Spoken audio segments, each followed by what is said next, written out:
Vamos dar continuidade, gente. A quem vai fazer a primeira palestra sobre uma breve introdução agora de medicina do sono é o Dr. Stefano. Ele é médico psiquiatra e psicoterapeuta pela FAMERP, médico psiquiatra perito do Tribunal de Justiça do Estado de São Paulo, coordenador do ambulatório de transtorno alimentar, do transtorno de ansiedade da FAMERP de 2011 a 2020 e presidente do Grupo Clínico Sinapse, diretor e sócio fundador do Centro Médico Sinapse. Vamos começar por aqui. Obrigada, Stefano. Obrigado, Tassiana. Boa tarde, pessoal, tudo bem? Eu queria convidar vocês, esse último vídeo que passou, é do projeto Vida Azul, do Rodrigo Monteiro, depois vocês passem lá embaixo, no stand dele, para tomar um café lá com ele e trocar uma ideia sobre o projeto, que é bem legal. Então, agradeço de novo o Dr. Alan por estar aqui hoje, com uma presença ilustre aqui no nosso congresso. Eu já assisti a aula dele 2 vezes, é uma aula muito boa. Justamente por isso eu quero fazer uma muito breve introdução aí à medicina do sono, para a gente deixar para o Dr. Alan se aprofundar. Bom, os meus conflitos de interesse eram pequenos, mas depois do congresso, como sou presidente do grupo, aumentaram muito. Então, são todos os patrocinadores do congresso que estão entrando na minha lista de conflitos de interesse, além da Servier e da Janssen, que já me deram apoio científico nos últimos 12 meses. E vamos começar. Bom, para que serve o sono? Isso é uma pergunta de $1 milhão, porque a gente não sabe exatamente para que serve o sono. A gente tem algumas hipóteses muito bem aceitas e conhecidas, mas não é ainda uma certeza, né? A gente não tem uma resposta definitiva para isso.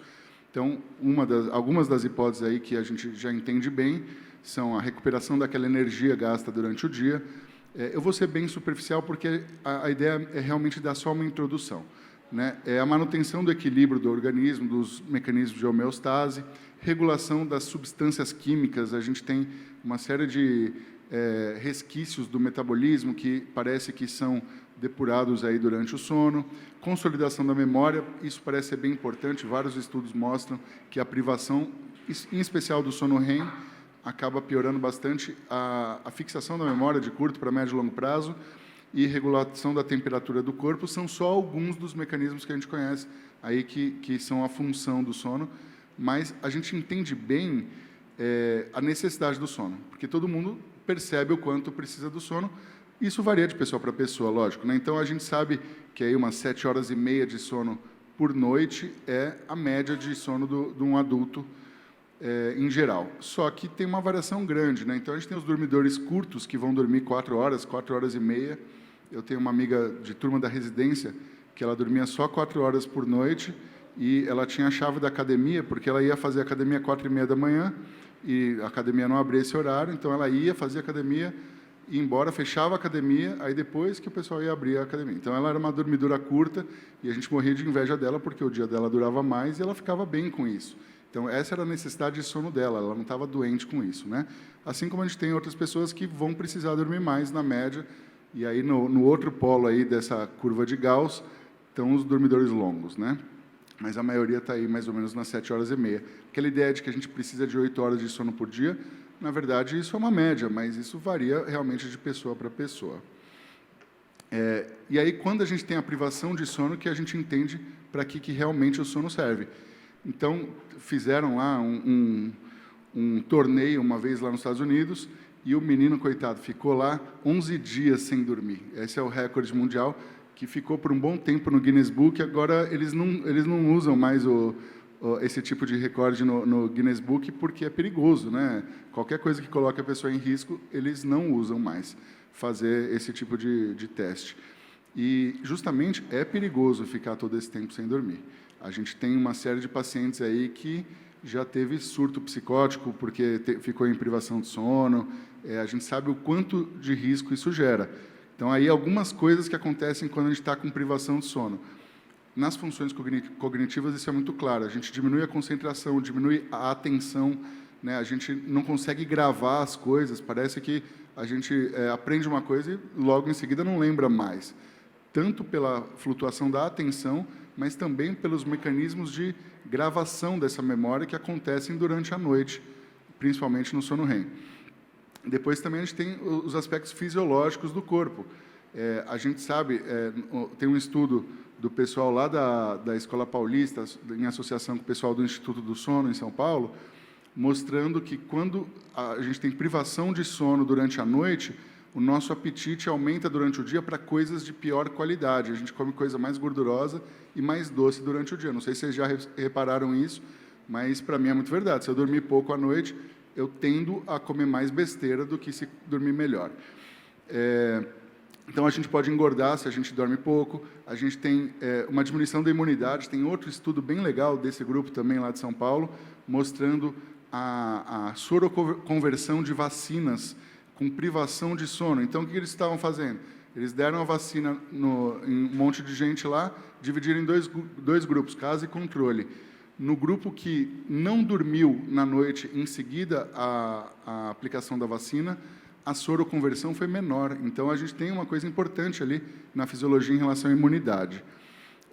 A gente tem uma regulação hormonal também do cortisol, a gente tem uma curva de liberação de cortisol no corpo que vai variar de forma muito parecida com a liberação ali de outros hormônios ou neurotransmissores que são importantes da regulação, assim como da temperatura do corpo, que cai um pouquinho logo na hora que dá o pico de sono da noite, e também cai um pouquinho depois do almoço. Por isso que a gente tem aquele sono fisiológico durante a tarde, pode acontecer, né?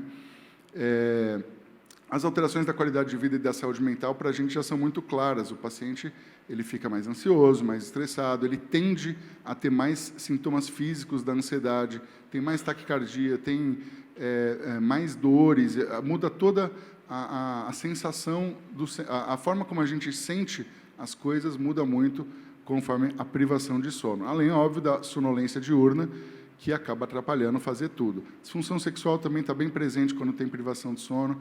Então, assim, a privação de sono atrapalha muito a nossa qualidade de vida. Por isso que a gente tem aquele sono, aquelas 4 horas de sono, na média das pessoas, 4 horas de sono a gente chama de sono essencial. É aquele sono que a gente precisa dele para não ficar doente.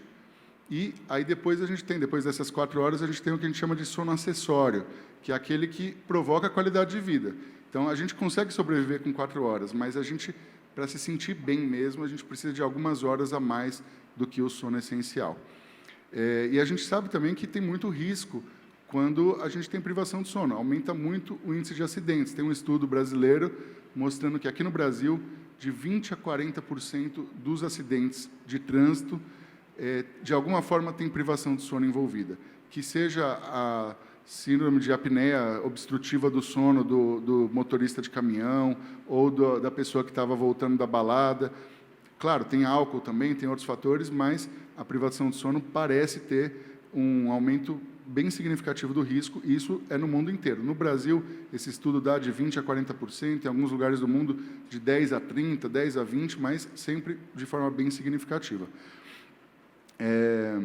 E, além de tudo, a gente acaba tendo decisões ruins quando a gente está sem dormir, né? A gente parece que muda um pouco a forma de tomar as decisões. A nossa região frontal do cérebro ali, o córtex frontal, não funciona tão bem quanto quando a gente tem uma boa noite de sono.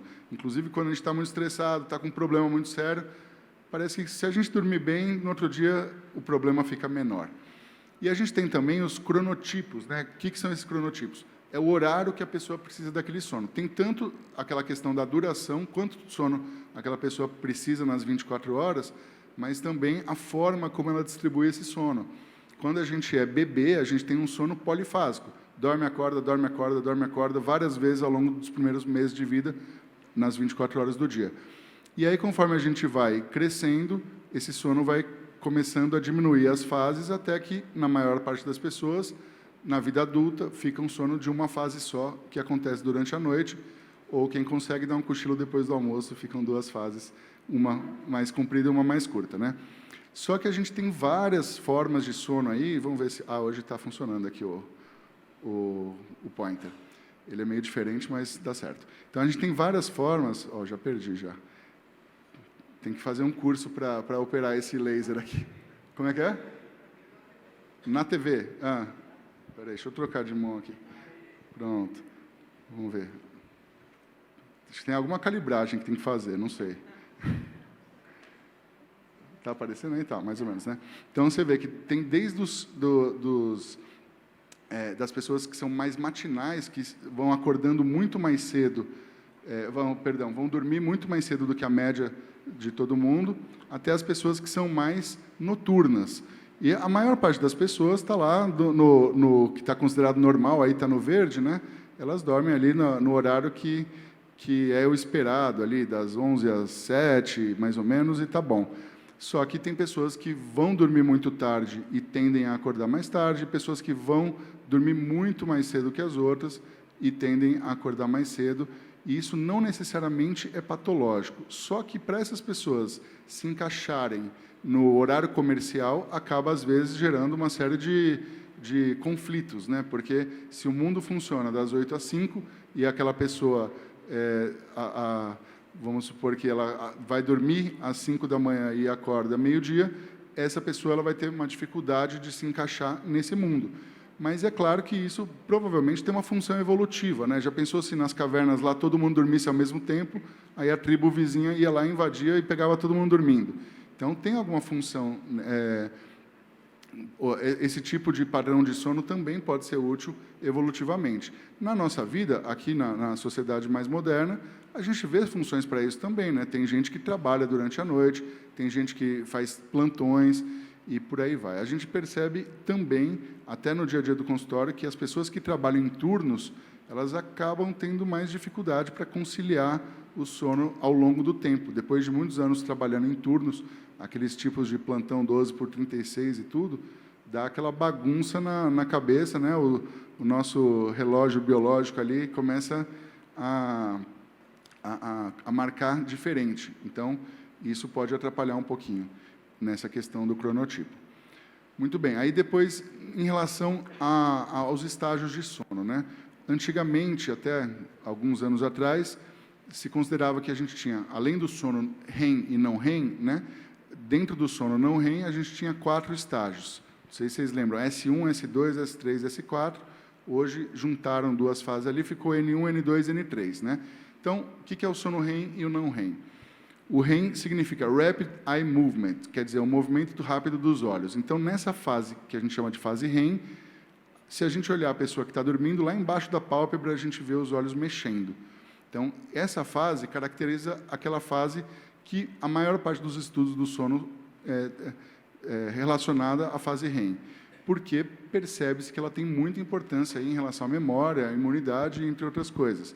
Não sei se é mais importante ou não que as outras, mas a gente consegue ver nos estudos que, quando a gente priva tanto os animais dos estudos como o ser humano do sono REM, a gente tem consequências negativas daquelas de privação de sono que a gente já falou anteriormente. E aí, então, essa fase REM, o eletroencefalograma da pessoa está agitadão lá, né? Muito parecido com o eletroencefalograma de vigília. Enquanto nas fases não REM, N1, N2, N3, parece que o eletroencefalograma vai ficando mais lento, mais sincronizado, até que vem aquele sono delta de ondas lentas, né, que coincide com a fase N3 do sono. E num padrão normal, aí, na média, a gente começa ali com um sono N1, que é aquela fase que, se alguém chacoalhar ali, a pessoa fala, não estava dormindo ainda, nem percebe que dormiu, né? E aí depois vai lá para o N2, que aí já é um sono um pouco mais profundo, e o N3 é aquela que tem que chacoalhar mesmo para a pessoa acordar. E, em geral, um ciclo completo de sono aí vai durar entre 90 e 110 minutos, mais ou menos, e aí a gente vai terminar esse ciclo com uma fase REM, que no início do sono costuma ser um pouco mais curta, e depois, lá no final, perto da manhã, costuma ser um pouco mais comprida. Isso aqui é um hipnograma, é uma das formas de representar o hipnograma, tem várias formas, essa aqui é uma delas, né? Então, a gente vê lá que no sono REM, lá no final do sono, a gente vai tendo menos fases profundas. Então, às vezes, a gente não atinge mais aquela fase mais profunda, que é a N3. Então, a gente fica lá no sono um pouquinho mais superficial. E esse sono vai variando ao longo da noite. A gente tem, na média, 4 a 6 ciclos de sono completos durante uma noite. Isso numa noite ideal, né? Isso também varia de pessoa para pessoa. E claro que a gente pode ter despertares aí no meio. Às vezes, num micro despertar, a gente nem percebe que acordou, muitas vezes nem lembra. Outras vezes, se o despertar dura mais, pode acabar atrapalhando a qualidade desse sono. Lembrando também que é na fase REM que a gente costuma lembrar dos sonhos. E parece que é a fase que a gente sonha de verdade. Talvez os sonhos das outras fases não sejam muito significativos, a gente não lembra de sonhos que estão na fase N1, N2, N3, nas fases de ondas mais lentas, mas se a gente acordar na fase REM, que é, inclusive, a fase que é a mais ideal da gente acordar, a maioria das vezes, se a gente acordar espontaneamente, a gente vai acordar na fase REM, a gente pode lembrar do que estava sonhando. Por que é o ideal acordar na fase REM? Porque o nosso cérebro já está mais ligadão, né? Já está o eletroencefalograma lá, as ondas já estão mais rápidas, ele já está mais ativo, e é a fase que a gente vai acordar se sentindo melhor normalmente. E aí, só para uma brevíssima introdução sobre a polissonografia, que é um exame que a gente usa para poder avaliar um pouco esses padrões de sono. E eu, particularmente, de vez em quando uso na minha prática clínica, porque ele dá informações muito úteis. Por exemplo, a gente vê lá, durante a polissonografia, a gente vê eletroencefalograma, que serve para a gente conseguir saber que fase do sono que aquela pessoa está. A gente vê também um eletrocardiograma. Por quê? Se a pessoa tem um episódio de apneia do sono, depois de um tempinho sem respirar, a gente vai ter um aumento da frequência cardíaca, uma taquicardia. A gente vai ter também, ali embaixo, uma diminuição da saturação de oxigênio, né? E isso vai causando sobrecarga cardíaca. Então, isso é uma das coisas que a gente vê durante a polissonografia. São vários sensores. Então, tem lá, sensor ali perto dos olhos para ver justamente o movimento dos olhos, para a gente saber quando a pessoa está na fase REM. O eletroencefalograma também não é eletroencefalo completo, mas tem alguns pontos lá que são úteis para a gente conseguir detectar a fase do sono que aquela pessoa está. Aí tem no tórax, no abdômen, tudo para detectar os movimentos respiratórios, o fluxômetro de ar perto da boca, ou do nariz, ou dos dois, medidor de temperatura. Tem um monte de parâmetro. Varia de laboratório do sono para laboratório do sono, mas não sei se o Dr. Alan sabe me dizer, pode chegar a 30 parâmetros diferentes, né? Mais ou menos por aí. Mas, em geral, a gente vê ali, a gente avalia de 15 a 20, que são os principais, para ter todas as informações que a gente precisa para saber a latência para o sono, quanto tempo vai demorar para essa pessoa dormir, se está normal ou não, essa latência do sono, se a qualidade do sono é boa, se a pessoa tem os ciclos de sono da forma que a gente espera, qual que é o tempo que demora até ela ter a primeira fase REM, quantos ciclos de sono acontecem durante a noite, se tem um despertar precoce, se a pessoa tem episódios de despertar durante a noite por causa de eventos de apneia obstrutiva ou de apneia central. Enfim, a gente consegue ter muita informação útil ao longo de uma polissonografia. E aí, o pessoal, assim, a gente pede polissonografia, às vezes, para o paciente que já é um pouquinho mais velho, mais gordinho, tal, que a gente está desconfiado que o cara está com apneia do sono. Aí ele fica com muita sonolência de dia. E aí o cara fala assim, não, doutor, eu durmo bem.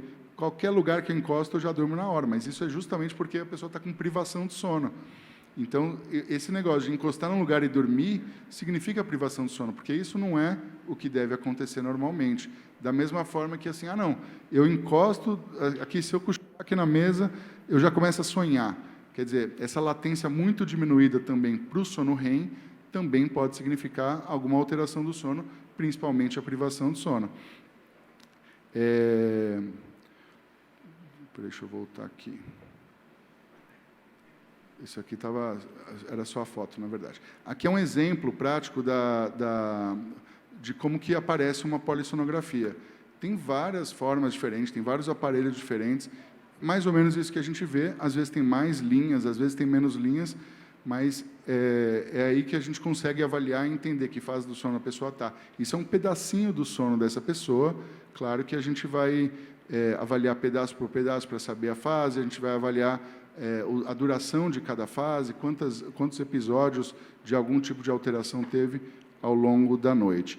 Hoje em dia, os aparelhos, o computador, praticamente já faz sozinho o exame, gera o laudo, e a pessoa que está avaliando o exame tem pouco trabalho ali, mas é muito importante porque, claro, que o computador dá muito artefato de técnica, então acaba sendo importante a avaliação de alguma pessoa. E aí o exame vai nos gerar isso, que é um hipnograma, que eu já dei um de exemplo, mas aqui está um pouquinho mais claro, olha lá, ó, sono REM. Por que ele está diferente? Ele não está para baixo igual aos outros? Porque ele é um sono bem diferente mesmo, e as ondas do eletroencefalograma são completamente diferentes dos outros. Essa pessoa aqui teve um despertar aqui, ó, depois do segundo ciclo de sono, ela acordou. Logo depois voltou a dormir, é normal. Até umas 4 vezes aí durante a noite. Se voltar a dormir rápido, não tem problema, pode acordar. E aí, esse hipnograma está bem servindo de exemplo mesmo. Teve mais um micro despertar aqui, já mais perto da manhã, dormiu de novo, depois acordou direto da fase REM, descansado, depois de 5 ciclos de sono completos.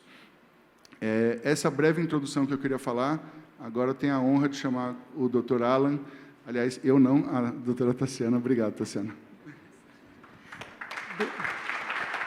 Obrigada, Stefano.